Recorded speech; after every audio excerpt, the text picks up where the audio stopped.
అందరికీ ప్రభు పేరు వందనాలండి. మరి ఆదివారం రోజున మరి ప్రభు మనందరిని కూడా కలుసుకునే అవకాశం దయచేసినందుకు వందనాలు. మరి కూడొచ్చిన ప్రతి ఒక్క బిడ్డకు వందనాలు. ఆన్‌లైన్‌లో చూస్తున్న ప్రతి ఒక్క బిడ్డకు వందనాలండి. మరి మనం ఈరోజు మత్తయి సువార్త 20వ అధ్యాయం చూసుకుందామండి.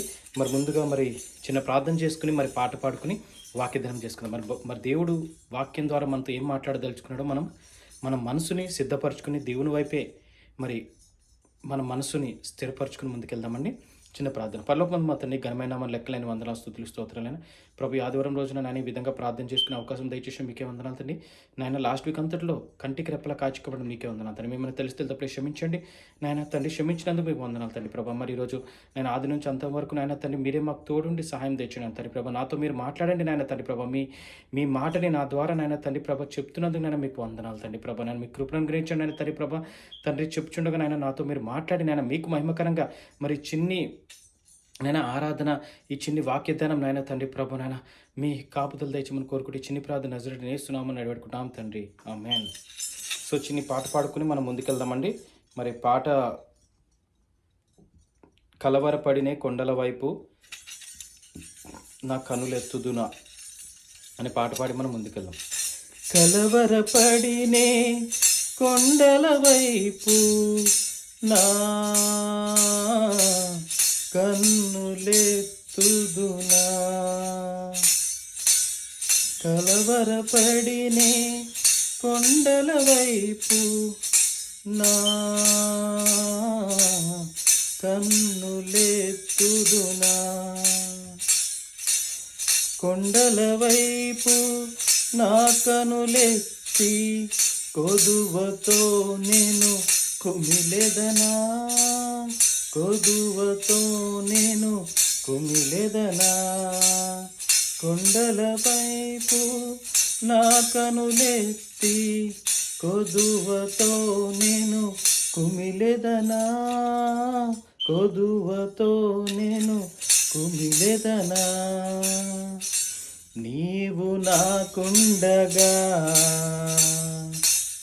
నీవే నా అండగా,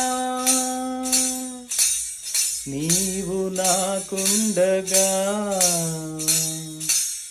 నీవే నా అండగా, నీవే నా నీవే నా నీవే నా నీవే నా ఆత్మదాహము తీర్చిన వెంబడించిన బంధము, వెంబడించిన బంధము, కొండల వైపు నా కనులెత్తి కొదువతో నేను కుమిలెదనా, కొదువతో నేను కుమిలెదనా. Hallelujah. Thank you Lord. Hallelujah. మరి మత్తయి సువార్త 20వ అధ్యాయం చూసుకుందామంటే ఒక్కసారి మన బైబిల్ని మనం అందరం కూడా మత్తయి సువార్త 20వ అధ్యాయంకి ఒకసారి మనము ఓపెన్ చేసినట్లయితే మరి తిప్పినట్టయితే మన మత్తయి సువార్త 4 విభాగాలుగా మనము 20వ అధ్యాయం 4 విభాగాలుగా మరి రాయబడి ఉందండి. ఆ విభాగాల్లో మొదటి విభాగం వచ్చేసి మత్తయి సువార్త 21 నుంచి 16 వచనాలు చూసుకుందాము. The parable of the workers in the vineyard. The parable అంటే ఇప్పుడు దేవుడు మరి ఏ విధంగా అయితే మరి పరలోక రాజ్యాన్ని మరి ద్రాక్ష తోట అంటే వైన్ యార్డ్ అంటే ఒక ద్రాక్ష తోటతో ఎలా పోల్చి చెప్పాడన్నది మనము 1 నుంచి 16 వచనంలో చూసుకుందాం. ఏలే అనగా పరలోక రాజ్యము ఒక ఇంటి యజమానుని పోలి ఉన్నది. అతడు తన ద్రాక్ష తోటలో పనివారిని కూలిని పెట్టుకొనుటకు ప్రొద్దున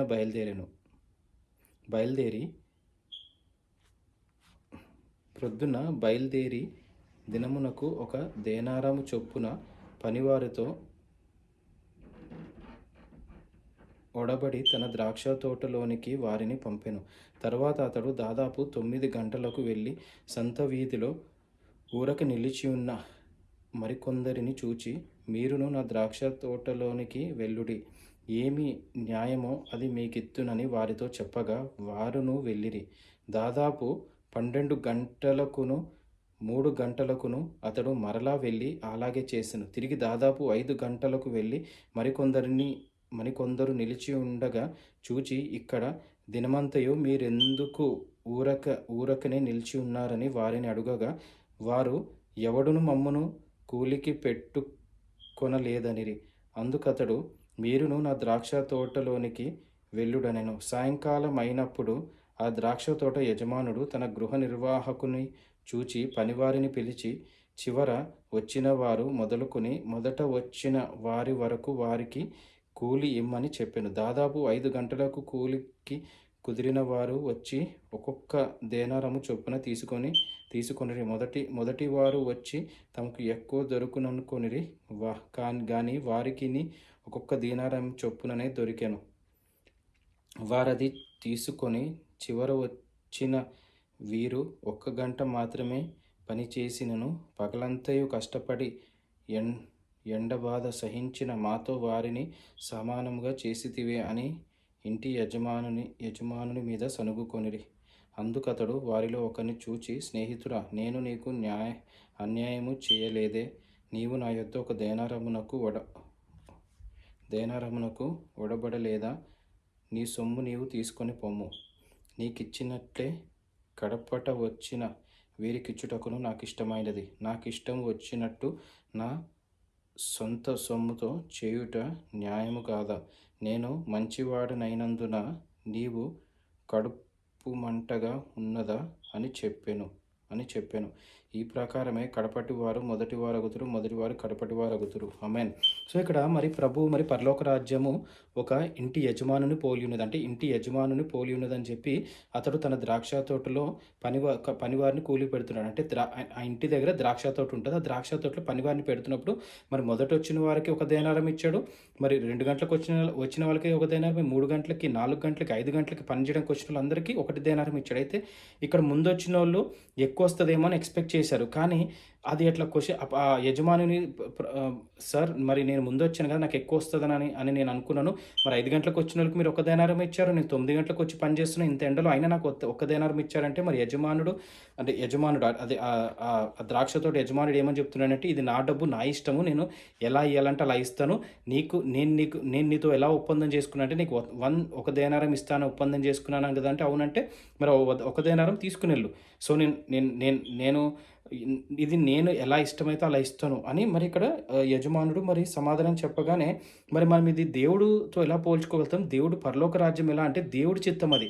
ఎందుకంటే మొదటి వారు కడపటి వారు అగుతూ, కడపటి వారు మొదటి వారు అగుతారు అని వాక్యము సెలవిస్తుంది. ఏంటంటే దేవుడు పరలోక రాజ్యము ఆయన చిత్తానుసారంగా, ఆయన ఇష్టం, ఆయన ఎవరిని మరి పరలోక రాజ్యానికి మరి పిలుచుకుందాం అనుకుంటాడో ఆయన ఇష్టము. మరి దాంట్లో మనం అందరం కూడా పనివారము. సో మనము ఎటువంటి మరి క్వశ్చన్స్ చేయడం అలాంటి ఏం చేయొద్దండి దేవుడితో. ఎందుకంటే దేవుడు పరలోక రాజ్యంలో మనకి స్థానం దొరకడమే గొప్ప భాగ్యం అండి. ఎందుకంటే మనం అందరం కూడా భూలోకంలో ఎన్నో తప్పులు చేసి, ఎన్నో పాపాలు చేసి మనం ముందుకెళ్తున్నామండి. ఎందుకంటే ఆ పాప నుంచి మరి బయటకు పడ్డానికే మరి దేవుడు మన గురించి శిలువలో మరణం పొంది రక్తం చిందించాడు. మన బ్లడ్ ఆఫ్ జీసస్ వల్లనే మనకి యేసు రక్తం ద్వారా మనకి విడుదల కలుగుతుందని మనం నమ్మి విశ్వసిస్తున్నామండి.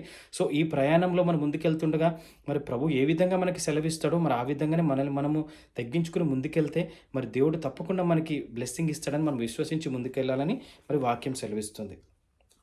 Next, Jesus ప్రెడిక్ట్స్ his death a third time. మత్తయి సువార్త 20:17-19. యేసు యెరూషలేమునకు వెళ్ళనై ఉన్నప్పుడు ఆయన 12 మంది శిష్యులను ఏకాంతముగా తీసుకొని పోయి మార్గమందు వారితో ఇట్లనెను, ఇదిగో యెరూషలేమునకు వెళ్ళుచున్నాము. అక్కడ మనుష్య కుమారుడు ప్రధాన యాజకులకును శాస్త్రులకు అప్పగింపబడును. వారు ఆయనకు మరణశిక్ష విధించి ఆయనను అపహసించుటకును, కొరడాలతో కొట్టుటకును, సిలువ వేయుటకును అన్ని జనులకు ఆయనను అప్పగింతురు. 3వ దినమున ఆయన మరలా లేచును. ఆమేన్. సో ప్రభు మరి యెరూషలేము వెళ్ళినప్పుడు ఆయన 12 మంది శిష్యులు ఏకాంతంగా తీసుకొని పోయి ఏమంటున్నాడు మరి ఇట్లా చెప్తున్నాడు, ఇట్లా మరి మనుష్య కుమారుడు మరి పట్టబడతారు, తర్వాత సిలువ వేయబడతారు, తర్వాత మళ్ళీ 3వ దినం అట్లా లేస్తారు, 3వ దినంలో ఆయన మరలా లేచును అని చెప్పగానే మరి ఆయన శిష్యులకి ఇట్లా 3వసారి చెప్తున్నాను, ఇట్లా మనుష్య కుమారుడు చనిపోయి తిరిగి లేస్తాడని. నెక్స్ట్ మత్తయి సువార్త 20:20-28 ఏ మదర్స్ రిక్వెస్ట్. అప్పుడు జెబెదయి కుమారుల తల్లి తన కుమారులతో ఆయన యొద్దకు వచ్చి నమస్కారం చేసి ఒక మనవి చేయబోగా, నీవేమి కోరుచున్నావని ఆయనను అడిగాను. అందుకామె, నీ రాజ్యమందు ఈ నా ఇద్దరు కుమారులలో ఒకడు నీ కుడివైపునకు ఒకడు నీ ఎడం వైపునకు కూర్చుండ సెలవిమ్మని ఆయనతో అనెను. అందుకు యేసు, మీరేమి అడుగుచున్నారో అది మీకు తెలియదు. నేను త్రాగబో గిన్నెలోనిది మీరు త్రాగగలరా అని అడుగగా వారు త్రాగగలమనిరి. ఆయన, మీరు నా గిన్నెలోనిది త్రాగుదురు గాని నా కుడివైపునను నా ఎడం వైపునను కూర్చుండనిచ్చుట నా వశమున లేదు. నా తండ్రి చేత ఎవరికి సిద్ధపరచబడునో వారికి అది దొరుకునని చెప్పాను. తక్కిన 10 మంది శిష్యులు ఈ మాట విని ఆ ఇద్దరు సహోదరుల మీద కోపపడిరి. గనుక యేసు తన యొద్దకు వారిని పిలిచి, అన్యజనులలో అధికారులు వారి మీద ప్రభుత్వము చేయుదురనియు వారిలో గొప్పవారు వారి మీద అధికారము చేయుదురనియు మీకు తెలియను. మీలో అలాగుండకూడదు. మీలో ఎవడు గొప్పవాడై ఉండగోరునో వాడు మీ పరిచారకుడై ఉండవలెను. మీలో ఎవడు ముఖ్యుడై ఉండగోరునో వారు మీ దాసుడై ఉండవలెను. అలాగే మనుష్య కుమారుడు పరిచారము చేయించుకొనుటకు రాలేదు గాని పరిచారం చేయుటకును అనేకులకు ప్రతిగా విమోచన క్రయధనముగా తన ప్రాణము నిచ్చుటకును వచ్చెనని చెప్పాను. ఆమేన్. అధికారులు వారి మీద ప్రభుత్వం.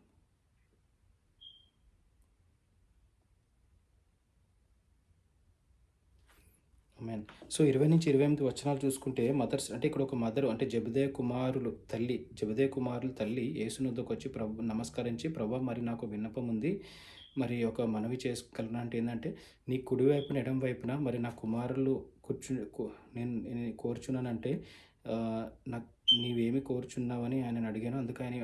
అందుకు ఆమె ఏమన్నదంటే, నీ రాజ్యమందు ఈ నా ఇద్దరు కుమారులు అంటే నా ఇద్దరు కుమారులు నీ రాజ్యమందు కుడివైపున ఒకరు ఎడం వైపున ఒకరు మరి కూర్చోబెడతావా అంటే, మరి నేను తీసుకునే గిన్నె మీరు పాలు పంచుకుంటారా అంటే ప్రభు ఏ విధంగా చెప్పారంటే, నేను చనిపోయిన తర్వాత నా రక్తంలో మీరు పాలు పంచుకుంటారా అని అంటే ఎస్, పాలు పంచుకుంటామని చెప్పారు. కానీ నా రైట్ సైడ్ ఎవరు కూర్చోవాలో లెఫ్ట్ సైడ్ ఎవరు కూర్చోవాలో అన్నది ఇది నాది కాదు, నా తండ్రి చిత్తమే జరగాలి అని చెప్పి మరి ప్రభు సెలవిచ్చారు, ఆన్సర్ చేశారు ఆ రిక్వెస్ట్కి. అదేవిధంగా మరి ప్రభు కూడా ఏం చెప్పారంటే, మరి నేను కూడా ఇక్కడికి పరిచారకు అంటే నేను పరిచారం చేసుకోవడానికి రాలేదు, అంటే నేను నాకు సేవలు చేయించుకోవడానికి రాలేదు, నేను సేవ చేయడానికి వచ్చాను అని ప్రభు మరి ఆమెకి క్లియర్గా ఎక్స్ప్లెయిన్ చేశారు. నేను సేవ చేయడానికి వచ్చాను తప్ప నేను సేవ చేయించుకోవడానికి రాలేదు అని క్లియర్గా ఎక్స్ప్లెయిన్ చేశారు. ఆమేన్. ఇంకా నెక్స్ట్ మత్తయి సువార్త 20:29-30 2 బ్లైండ్ మెన్ రిసీవ్ సైట్. 29-30 2 కళ్ళు వచ్చుట అంటే చూపు వచ్చుట ఇద్దరు మనుషులకి. 29-34 వారు యెరికో నుండి వెళ్ళుచుండగా బహుజన సమూహము ఆయన వెంట వెళ్ళెను. ఇదిగో త్రోవ ప్రక్కను కూర్చున్న ఇద్దరు గుడ్డివారు యేసు ఆ మార్గమున వెళ్ళుచున్నాడని విని, ప్రభువా, దావీదు కుమారుడా, మమ్ము కరుణింపుమని కేకలు వేసిరి. ఊరకుండుడని జనులు వారిని గద్దించిరి. కానీ వారు, ప్రభువా, దావీదు కుమారుడా, మమ్ము కరుణింపుమని మరి బిగ్గరగా కేక వేసిరి. యేసు నిలిచి వారిని పిలిచి, నేను మీకేమి చేయగోరుచున్నానని అడుగగా వారు, ప్రభువా, మా కన్నులు తెరవవలెననిరి. కాబట్టి యేసు కనికరబడి వారి కన్నులు ముట్టెను. వెంటనే వారు దృష్టి పొంది ఆయన వెంట వెళ్ళిరి. ఆమెన్. సో మరి వారు ఎరికో నుండి వెళ్ళుచుండగా మరి జనసమూహం ఆయనని వెంబడించారంట. వెంబడించినప్పుడు ఏమైందంటే, త్రోవ ప్రక్కన కూర్చున్న ఇద్దరు గుడ్డివారు యేసు ఆ మార్గన వెళ్ళుచున్నాడని చెప్పి విని, ప్రభువా, దావీదు కుమారుడు అంటే కేకలు వేశారు. అంటే అట్లా పక్కన కూర్చున్న వాళ్ళు ప్రభు అట్లా వెళ్తుంటే మాట్లాడుకుంటూ ఉంటారు, వాళ్ళు యేసు వెళ్తున్నాడు అదే దాన్ని మాట్లాడుకుంటూ ఉంటే వాళ్ళు విని చెవులతో, ఎందుకంటే కళ్ళు కనిపించలే కానీ చెవులు వినిపిస్తున్నాయి యేసు వెళ్తున్నాడు అని చెప్పి. ఎందుకంటే ఇప్పుడు యేసు గురించి సిటీస్ తెలిసిపోయింది ఆయన గురించి. సో ఆయన ఇలా చేస్తున్నాడు అలా చేస్తున్నాడు. అదేవిధంగా ఈయన గురించి తెలియగానే, దావీదు కుమారుడా మమ్మల్ని కరుణించుము అని ఆ గుడ్డివారు గట్టిగా కేకలు వేస్తుంటే కేకలు వేస్తుంటే ఊరుకుండమని జనులు వారిని గద్దించిరి. కానీ వారు, ప్రభువా అంటే జనులు అందరు పక్కన, సైలెంట్గా ఉండండి, మీరు సైలెంట్గా ఉండండి అంటే జనులు పక్క నుంచి ఇంకా అయినా బిగ్గరగా ఇంకా ఊరకుండగా జనులు వారిని గద్దించగా, అయినా ఇంకా దావీదు కుమారుడా మమ్మల్ని కరుణింపుము అని ఇంకా బిగ్గరగా కేకలు వేశారు. బిగ్గరగా కేకలు వేయగానే యేసు నిలిచి వారిని పిలిచి నేను ఇంకా ఆపి వాళ్ళని పిలిచి నేనేం చేయాలి? నేనేం చేయగలను మీకు? నేను మీకు ఏ విధంగా మరి సహాయపడగలనంటే నేనేం హెల్ప్ చేయగలను ఏమనంటే అని అడగగానే వారు ప్రభువా మా కన్నులు తెరవవలెననిరి. మా కన్నులు తెరవవలెననిరి. కాబట్టి యేసు కనికరపడి వారి కన్నులు ముట్టాను. సో ప్రభువా మా కళ్ళు కనిపియట్లేదు. మరి మేము చూపు పొందాలనుకుంటున్నామని చెప్పగానే దేవుడు ఆళ్ళ కళ్ళు ఇట్లా ముట్టి మరి మరి ఆయన ముట్టి మరి ఆయన ముట్టగానే ఇక్కడ కాబట్టి యేసు కనికరపడి వారి కన్నులు ముట్టాను. వెంటనే ముట్టిన తర్వాత వెంటనే వాళ్ళకి చూపు వెంటనే వచ్చాను. సో మరి ఈ వాక్యం దేవుడు దీవించును గాక. మరి దీని ద్వారా మనం ఏం నేర్చుకుంటున్నామంటే దేవుడు మాటలో అంత శక్తి ఉందండి. ఆయన స్పర్శలో, ఆయన చూపులో, ఆయన హస్తం మన మీద, మన కుటుంబాల మీద ఉంటే దేవుడు కృప, కనికరం మన మీద తప్పకుండా ఉంటుంది, మన కుటుంబాల మీద. మరి చిన్న ప్రార్థన చేసుకుని ముగించుకున్నాం. పరలోకమందు మా తండ్రి ఘనమైన మన లెక్కలేని వందనాలు, స్తుతులు, స్తోత్రాలైన ప్రభా. నేను ఇది ఆదివారం రోజున మరి మత్తయి సువార్త 20వ అధ్యాయం చదువుతుండగా వాక్యం ద్వారా మాతో మీరు మాట్లాడారు. మీకు వందనాలతో 4 డిఫరెంట్ టాపిక్స్ మీద మరి మేము వాక్యదానం చేసుకున్నాం. నేను మీకు వందనాలు తండ్రి ప్రభా. నాయన తండ్రి ఏ విధంగా అయితే మరి నాయన టు బ్లైండ్ మెన్ మరి చూపు వచ్చుట, అదేవిధంగా నాయన తండ్రి ప్రభా పరలోక రాజ్యం నాయన తండ్రి ప్రభా ఏ విధంగా మరి మీరు ఎవరికి మరి వైన్ యార్డ్లో మరి పనిచేసిన వాళ్ళకి ఏ విధంగా మీరు హెల్ప్ మరి మీరు పరలోక రాజ్యం ఏ విధంగా ఉంటుంది అన్నది మీరు ఎక్స్ప్లెయిన్ చేసి మీకు వందనాలు తండ్రి. అదేవిధంగా 3వసారి మీ సిలువ వేయబడట చెప్పినందుకు మీకు వందనాలు. మదర్స్ రిక్వెస్ట్, ఒక తల్లి రిక్వెస్ట్ని మీరు ఎక్స్ప్లెయిన్ చేశారు. మీకు వందనాలు. ఇవన్నీ కూడా నేను నెక్స్ట్ వీక్ అంతట్లో మేము ధ్యానం చేసుకుని మరి మమ్మల్ని మా జీవితాలు మేము అన్వయించుకుని మరి ఏమైనా మార్పులు చేర్పులు చేసుకుని ముందుకెళ్ళి కృపచ్చు కోరుకున్నాను. మీకే వందనాలు తండ్రి. ప్రతి ఒక్క బిడ్డకి నేను మేము ఎండని దేవుని దయచేమని కోరుకున్నాను. నెక్స్ట్ వీక్ జరుగుతున్న ప్రతి ఒక్క పని యేసు నామంలో నాయన తండ్రి ప్రభా సఫలం అవును గాక. నేను మీకే వందనాలు తండ్రి. మీ నామంలో శక్తి, బలము నాయన తండ్రి ప్రభా. నాయన మీ నామం వలన స్వస్థత కలుగుతాయి తండ్రి ప్రభా. మీకు వందనాలు తండ్రి. ప్రతి ఒక్క బిడ్డకి మీ స్వస్థతలు దయచేయండి. నేను మీ వెండైన దీవులు దయచేయమని కోరుకుంటూ మిమ్మల్ని తెలిసి తప్పు క్షమించమని మరొకసారి నాయన మీ కృపను మా ప్రతి ఒక్క బిడ్డ మీద కుమ్మరించమని కోరుకుంటూ మరి అవకాశం ఇచ్చినందుకు మీకే మహిమ ఘనత చెల్లించుకుంటూ చిన్ని ప్రార్థన నజరేటును యేసు నామమున వేడుకుంటున్నాం తండ్రి. ఆమేన్. అందరికీ shalom. Have a great day. Thank you.